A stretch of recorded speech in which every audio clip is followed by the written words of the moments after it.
guests versus the people in the studio sometimes. Okay. It could be because I unplugged my stuff. Something could have happened, and I don't know why. Otherwise, I'm going to go in and out again. Yeah.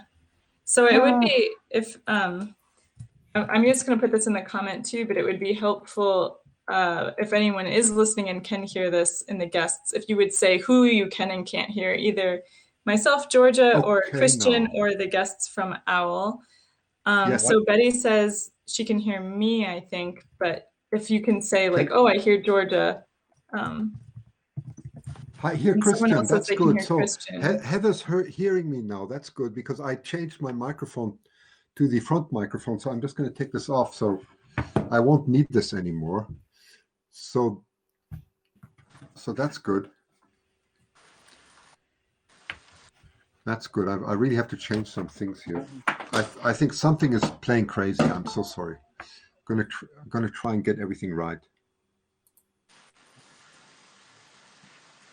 No picture, yeah. So there is. So I just added Yeah, the no, yeah, we picture. have it. The picture is back, Georgia. It's all I, good. I think, yeah, I think that. So I'm just gonna add us all on the screen here. Yeah, and let's try and get David back on. Hopefully, and David and Rob are going to be back, but we can't hear them yet. Can't hear or see us. I'm going we to ask hear them to you. disconnect and reconnect themselves because We that's can the hear only thing I everybody. can see. Okay. Yeah, I can hear the owl folks You, actually. you can hear them. Hmm. Okay. Okay. I cannot hear them, but that's fine if you. Oh gosh, this is crazy. Wow. So yeah, multiple people are saying that they can I can hear hear. everyone now, but Christian, you can't hear. Yeah, hi, Kate. Kate can say, well, very nice to have Kate here. She says she can hear everyone. That's great. So for some reason, I cannot hear them, which is Hmm. really weird. But So anyway, Christian, why don't maybe you just try refreshing? Because when I did that, I could hear them again. Um, I will do that. Hang on. yeah. And I'm gonna turn on to private chat with Christian, hopefully, while we figure this out. But so maybe since the audience can hear you both now, could you please introduce yourselves and just what are your names and what organization are you with? Well, ding, ding, ding, ding. Oh, sorry, that's the Union Bell. We're all leaving now for coffee. No, I'm teasing you. Well, David Hancock is my name. I'm with the Hancock Wildlife Foundation, the eagle biologist. And with me is Rob Hope, who's the managing director and the one person who knows all about birds of prey in the whole Northwest for making sure when they get in birds that have been somehow hurt or are not well, he gets them well and back conditions so they can be released into the wild. And we know this for sure because we keep seeing the birds he's released nesting at our various nests. And the people who follow us, uh, Christian, over the years know I have about 600 nests that I follow.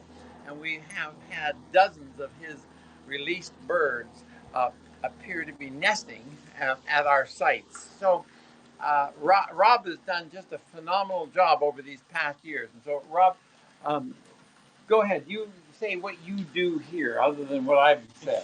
Yeah, I'm Rob Hope. I'm the general manager here at O.W.L. We intake anywhere between 850 to 900 birds of prey a year. And we get them from all over the province, all different ages, all different types. And basically, we're a rehabilitation center here, which is for the orphaned and the injured. And we patch them up and get them back to the wild. Wonderful. We started to do this particular program because I was down here the other day with my associate Miles Lamont, and we were banding and putting a tracker on one of the birds from one of our downtown Vancouver nests, in fact, called the Vanier nest. And when at that point, Rob was saying, "Oh, we would like to do a live broadcast and tell the world, because you people are out to a big hunk of the world, what is happening here at the whole Northwest largest rehabilitation center." And one of the interesting needs that they have got because of this heat wave They got more birds here than they have ever had before. So that puts a lot of stress on a lot of resources. So we'll deal with that later. Do you want to tell them the background of the bird that we were dealing with, the Vanier bird? Yeah, the Vanier bird was a young bird that fell from its nest and was hiding in prickle bushes. Unfortunately, he was too young to fly at the time, and one of the volunteers who volunteers with us, as well as David, went and wrestled him out of the prickle bushes, brought him here to the center, where we fed him up and got him into our flight pen to build up some muscle, and he was released not too long ago.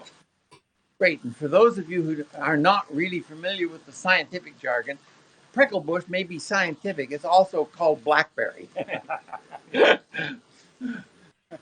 So it turns out they got, I don't know, have we given a name to the Vanier bird? Does somebody know? I haven't heard one. We don't name them here. We just give them numbers. Yeah. Some of our people name them. Anyway, it's the Vanier bird, and it not only got to be in great flying condition here, but we took it down a couple of days ago and released it back near its nest site. And you're always worried when it first goes out of the cage, will it really show the strength that you think it's demonstrated previously in the flight cages? Will it do that in the wild?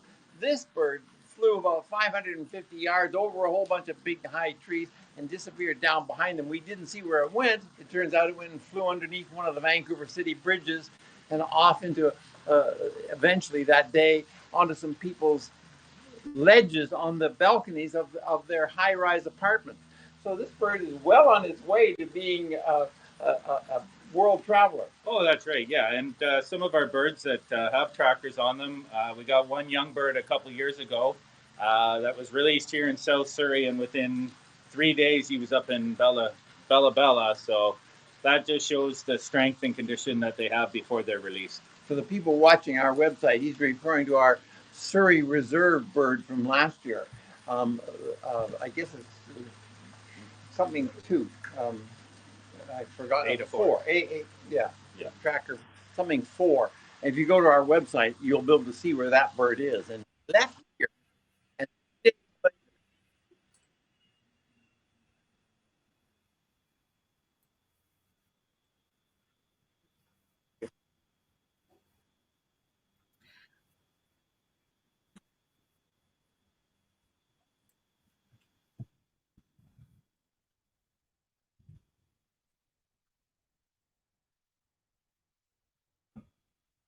No, we hadn't seen anything like this in such a short amount of time.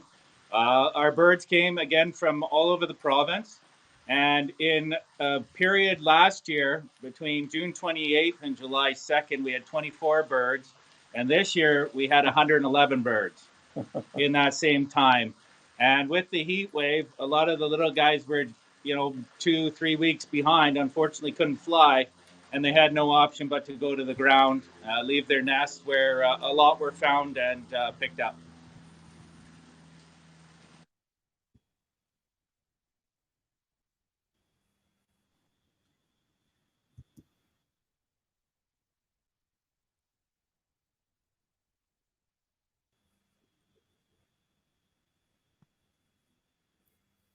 Especially for the young ones, they can't escape the sun.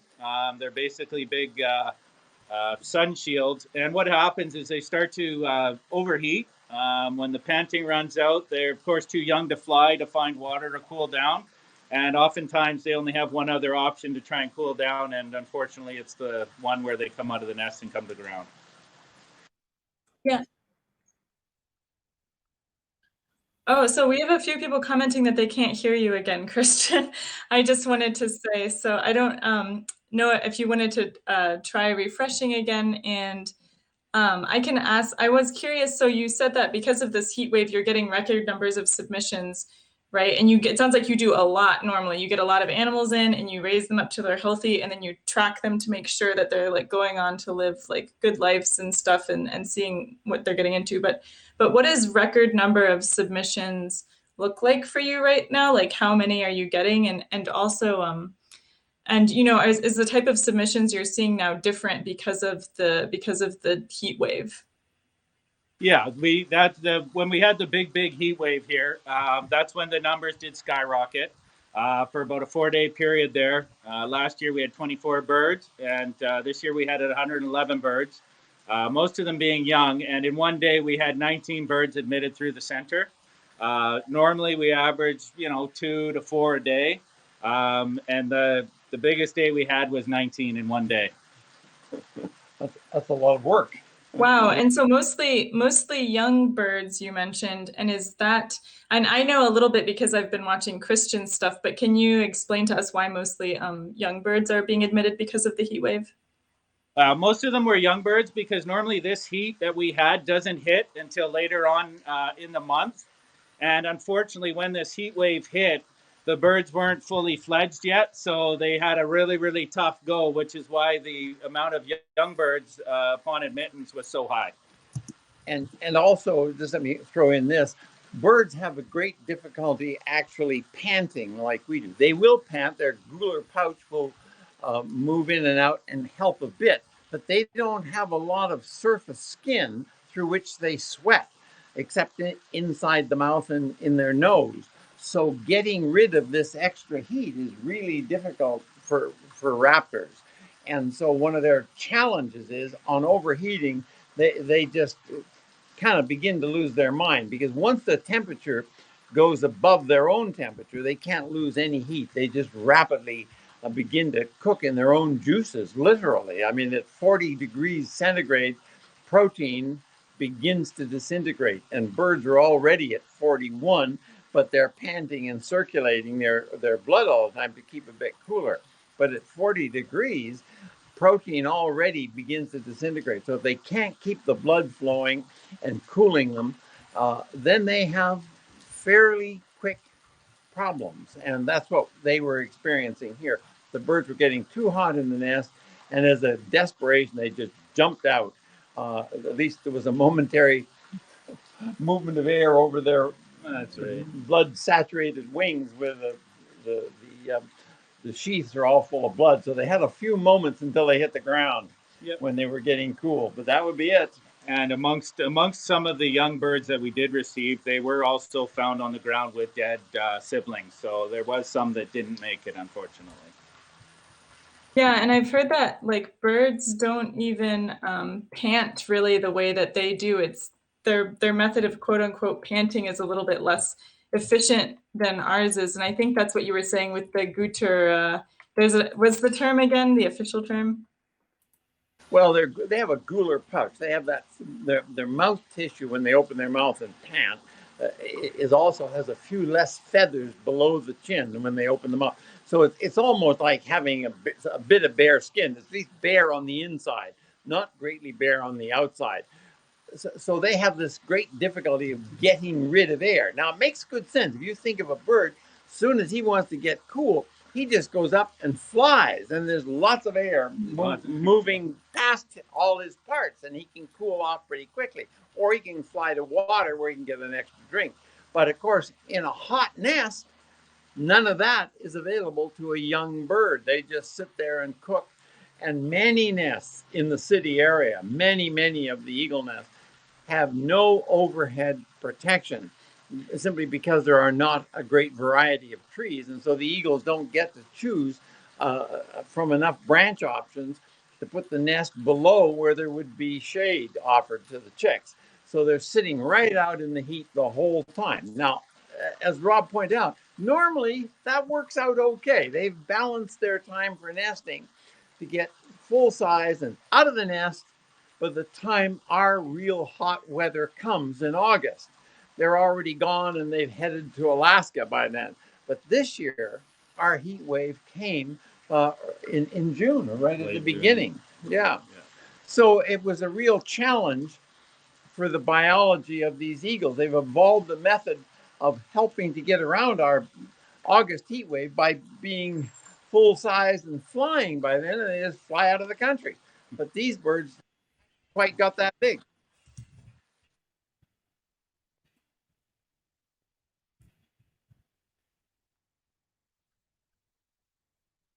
That's right. Yeah, this year during that heat wave, we received 55 merlins, 53 bald eaglets, and 10 young Cooper's Hawks in that time frame. Wow. In other years, we wouldn't be seeing that number that rapidly. We are getting some young birds in with, like, even today. A lot of the young birds that are out flying around now, learning the ropes, are hitting windows and cars. So we are seeing, a few of those will be coming in over the next few weeks. And thank you so much for some more comments saying that poor Christian is being muted, but thankfully I think people can still understand from context a little of the answers what he's asking about there. So thank you so much. But yeah, if maybe we can try to repeat the question after Christian asks it in the answer. So I'm curious, when you get these juvenile raptors, like, what does that look like? Because from what I understand, like, if they're too hot, right, they're going to either die in the nest or they'll like go over the edge and die. So the juveniles that you were able to save, is it like people calling in when they see babies in a nest that look hot and you like go up and get them from the nest, or sort of at what stage do you get these juveniles from? No, we don't go into the nest to take young ones. All the young ones were found on grounds underneath their nests. Some of those nests could be 60, 70 feet high, so it's quite a drop. A few of the ones we received, it was actually a dead sibling that got people's interest, where they would find the live ones not 5 feet from them, huddled up against a tree. I see. So they don't necessarily die from the fall, and those are the ones that you're able to help. Georgia, many of them have already got 1/2 to 2/3 grown wing feathers. See, and the longer the wing feather is, the greater their flight trajectory from jumping off the nest to hitting the ground. So it becomes, the longer the wings, the more gentle becomes their descent and their landing. That makes a lot of sense. Yeah. So they're kind of maybe like flapping down or something like that. Yeah, they are. Yeah.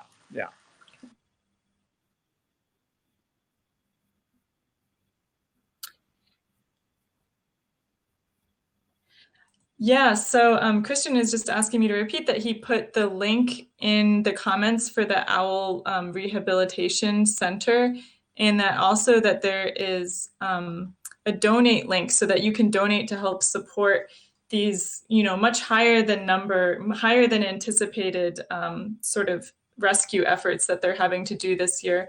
And Christian just put the comment in again. And where can people donate at the link?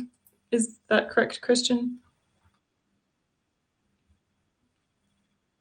Okay, they'll find it. Yeah, so if you go to the website, you can find the donate button there. And so what if people did donate to you, which we encourage them to do, how does that money help you out? Are you buying more equipment this year, or? This year, it's actually been our food bill has gone up. We've had to call in a few favors to get extra food at this time of year with all these birds. So our food costs has gone up quite significantly in the last month and a half. Yeah, I imagine that could get quite expensive because you're feeding them. I imagine we all know baby birds eat a lot. They're growing, and they have kind of different specialized diets and stuff that they need, I imagine. Yeah, here at the center, we buy all our food, our mice, our rats, and our quail. When they're in care, they get the best food possible. And that's why it's not free.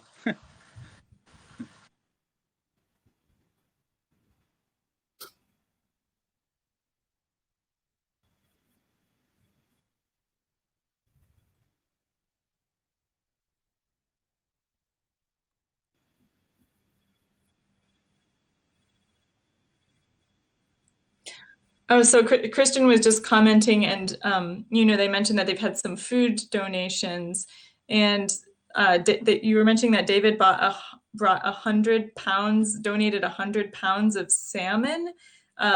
Where did those salmon come from? How does one get so much salmon, like from the grocery store? You go out and catch it? Actually, we donated 500 pounds. They're still going through it. I think they've gone through about 250 pounds, and so they've got another 250 pounds. But we're not, So we get that salmon from some of the native fisheries. When they misprocessed them, they got a little bit of freezer burn. The ones I donated to O.W.L this year were actually all wonderful fillets. They're basically sockeye fillets that I noticed in the local store. They were going for like $27 a pound, but these ones were a little bit freezer burn. So the eagles got quite a delicacy that a lot of people would be rather envious of. But it worked out very well. We had it as bait that we were using for trapping and banding more of the eagles. So it seemed there was a greater need here. In fact, we're now shifted our banding operation to banding a bunch of their birds and putting trackers on, like Christian began to talk about it before we did, and Christian interrupted, I guess it was, that we had this, it was at the Surrey Reserve, which is on our website, that they raised last year after it hit a power pole, came to the ground, got brought to O.W.L. A few days later, we let it go, we put bands on, but we also put a tracker.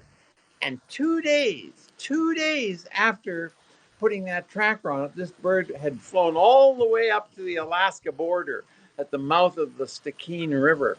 So this is it's about 480 miles.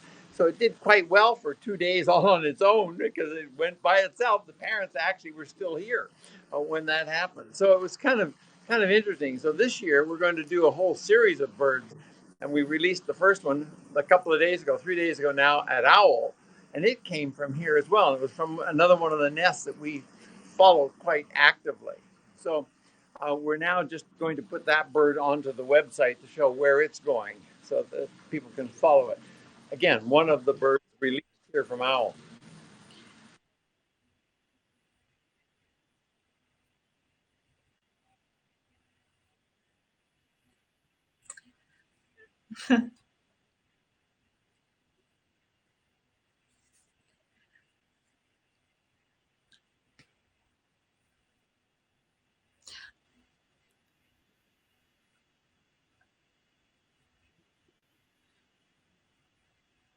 Okay, so Christian is saying that he is going to introduce kind of this first video now. And I didn't quite catch all of it, but it's a video of putting some trackers on birds. So it looks like they have a hood over the bird so that it can't see and it's not scared. Could people maybe tell us what's going on here? 226. Okay. Oh, we don't? And what are we seeing in the video? Why not? We do. Oh, I see. Well, I can't see it anyway. I'm on this side. Okay. Yeah, that's okay. You're just like this bird. It can't see either. Christian, what kind of bird is this again? This is a juvenile eagle. Okay.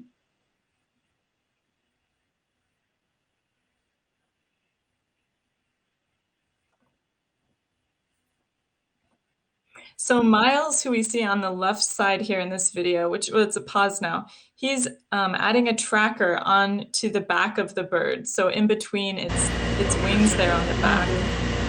That way that they're going to be able to follow this bird and see where it goes to. You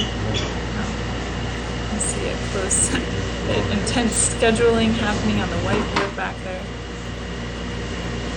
So this is interesting to me. We do the same thing with bats. It's a similar position for the tracker, getting it in between the shoulder blades, and that's a nice sturdy place to put it where it also doesn't interfere with their flight too much or their movement of their limbs.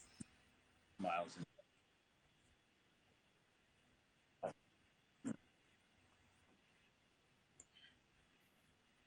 Yep. So we're gonna rewatch that first video again. If there's anything, Georgia, I can comment on it because we're looking at your live broadcast on another monitor here. So I'll okay, yes, yeah. If you'd like to comment, that would be great. Yeah. So this is the Vanier eagle, the young chick that we just released. It's the one that fell out of the nest probably a day or two before it should have. It was here at O.W.L for about how long? A week? It was here longer than that. Probably closer to 2 weeks. Closer to 2 weeks. Yeah. And it was flying very strongly. We took some photos. I'm not sure if Christian's going to show them or not, but I took photos of it here in the big flight cage on the day or two before. And Rob said, "Oh no, that bird's good and strong. It could be going now." And so that's when Miles and I came down and put the tracker on it. And then we released it 2 days later. We left the tracker on it for a bit more flight exercise and analyzing that the tracker was working properly. And we released it right at its nest site. And it flew incredibly strong. Always a great test of how well the bird is doing is what happens when it bolts out of that door of the cage. Is it going to stand around and look bewildered, or is it going to take to the air? And this bird just took to the air, flew about 500-600 meters, and then it just disappeared behind a line of trees. And we couldn't see where it went, but it turns out it dove down underneath what is called the Burrard Street Bridge, and apparently it landed on a fence post there, and then it went over and landed on a lady's balcony of her, I think it was the 12th story building. And so it was looking in her window, and she came out and shushed it off. And it's been around the Vancouver area for the last 2.5, 3 days. And we expect in the next 2 or 3 days, if it does what's normal, it will leave the area because it'll be getting hungrier and hungrier. And it will probably go north. That's what we anticipate. Go north, young man. That's right. Yeah, that's great. And so this is an example of one of the individuals that has survived thanks to your organization, whereas it wouldn't have, without your help, survived this kind of devastating heat wave that's going on in the northwestern in Western North America right now. And so just so people in the audience know, I just added the link again if you want to donate to help these animals, help buy them food and stuff like that. We have a question from Kit Harvey. How long does the tracker last?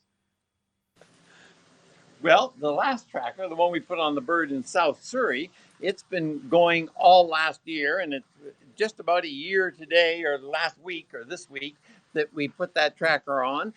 The another bird, which we're going to release in the next few days here with a tracker, I caught the adult male, the dad of this bird, just over 2 years ago, and it's been wearing a tracker for 2 years and showing us every day where it goes to feed, and so on. So they will last hopefully 3 or 4 years. Now, are these solar trackers? I take it they have a solar charger on them. That's correct. They speak to us via cell phones. Each one has its own cell phone number, like your kids do, and our kids, Eagles, all have their own cell phone number, and we can dial it up and say, kind of report home every hour or every 6 hours. If we think it's in good bright sunlight, we could get a signal every hour. If it's in dull areas, overcast, where it doesn't get much recharging on the solar panel, then they may only have enough power to send a signal once a day or every 2 days. So we can call it up and say, change the signal transmission. Even on the days they don't do a transmission to us of where they are recording in their little data bank on their back all the locations at the time we've asked them to. So if they don't even report in for a month for some reason because they're out of cell range, they're still recording all these GPS points. And as soon as they hit a cell phone signal, they download all last month's data to us. So it's quite amazing how much data we're able to get on where these birds go. That sounds really fascinating. And Christian is sharing another video with us now of a flight cage and a bird with a tracker. And yeah, so this looks like the flight cage here where we're looking at with what I presume is an adult bald eagle and a juvenile bald eagle. Yes, Christian's nodding at me. Okay.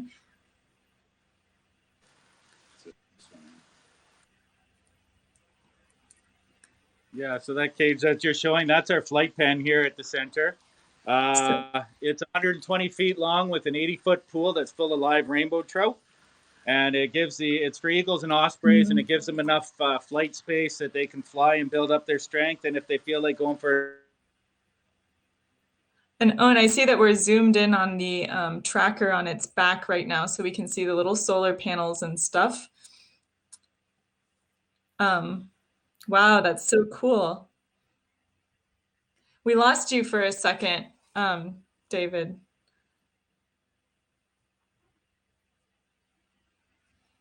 Yeah, the enclosure is cool. It's neat to see them in there.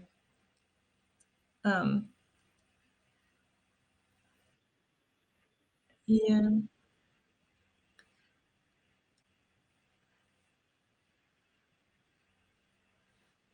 Yeah, apologies. We're having a lot of audio problems. We've lost David and our folks at O.W.L. I don't know if they want to try joining and reconnecting. And Christian is here with us as well, although also apparently inaudible to most of you. But and I, the least knowledgeable person on birds here, I'm the one you're left with. So, but that is really cool to see. I'm always a little bit envious.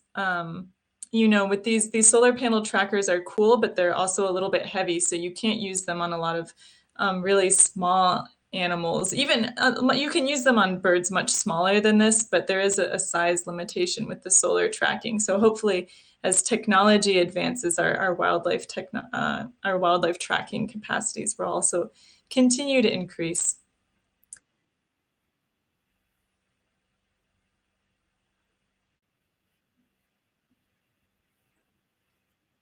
Yeah. Yeah, I can't hear. I can only hear Christian. I can't hear them. Perhaps Christian is there. Oh, I think we've gone through all of the videos now. You know what? Maybe what I'll do right now is we can actually go and take a look at the O.W.L website, and maybe and Christian and other folks, if you want to try to refresh or rejoin, because some people have also commented that they've had problems using the links that we posted. So I'll just go ahead and share, and we can look at the O.W.L website together. Oh, Chris, let me just pull up my screen here and take away these things. Everything decided to come. Okay, so wow, you've got a lot going on now. So, so if you weren't able to find it before, this is the O.W.L website, the place where all this great raptor rehab stuff is happening. It looks like a whole complex here that we've got, and so that explains some of those big, beautiful flight cages that we just saw. So if you Google orphaned wildlife rehabilitation, this should come up. And this is a nonprofit that helps take care of raptors, and they're experiencing a huge, huge influx this year because of the heat waves out in Western North America. And if we look on their website here, we can see, we can learn about the different dangers to raptors. So domestic animals, habitat loss, electrocution, lead poisoning, rat poisoning. We notice like all of these different types of threats are types of things that we talk about on the Humans and Wildlife show. We can see we've got a bird stuck in a car here. I've heard from folks at other wildlife rehab places that sometimes you can pull these birds out and they're actually alive still and can be saved.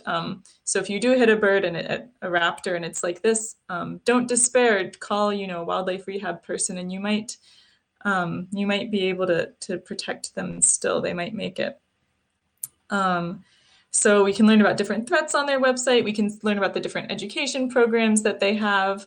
They have some virtual education offerings, as well as on-site. It looks like they probably, travel with some animal like ambassadors that help educate people about their species and raptors. Yeah, these videos are super cool. I was just checking back on the comments real quick.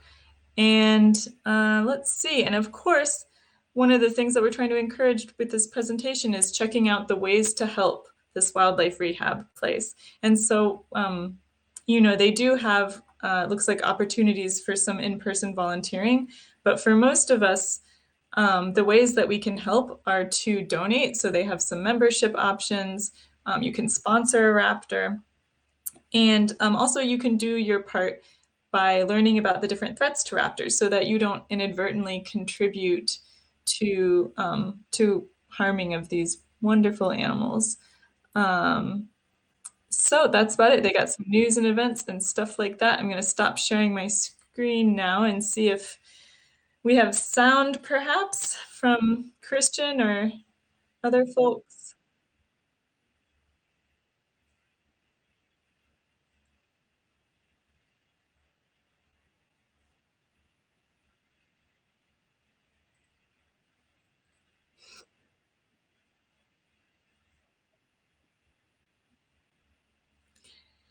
Yeah, so I think Christian has, if I could, convey his regards. Of course, we realize that most of you can't hear Christian, but given all of the technical difficulties that we seem to be having today, we are going to go ahead and just call it a wrap. And so thank you so much for joining us. Thank you for coming and hearing about, these cool animals and, the events on the West Coast and stuff that are leading to this sort of huge influx of animals needing help. So that's it for today. We hope to see you all next week when we are going to be talking about eating insects. So a very different type of human-wildlife interaction. But join us at this time next week, Wednesday at 4. Subscribe to Christian and myself wherever you're watching from. And thank you for joining.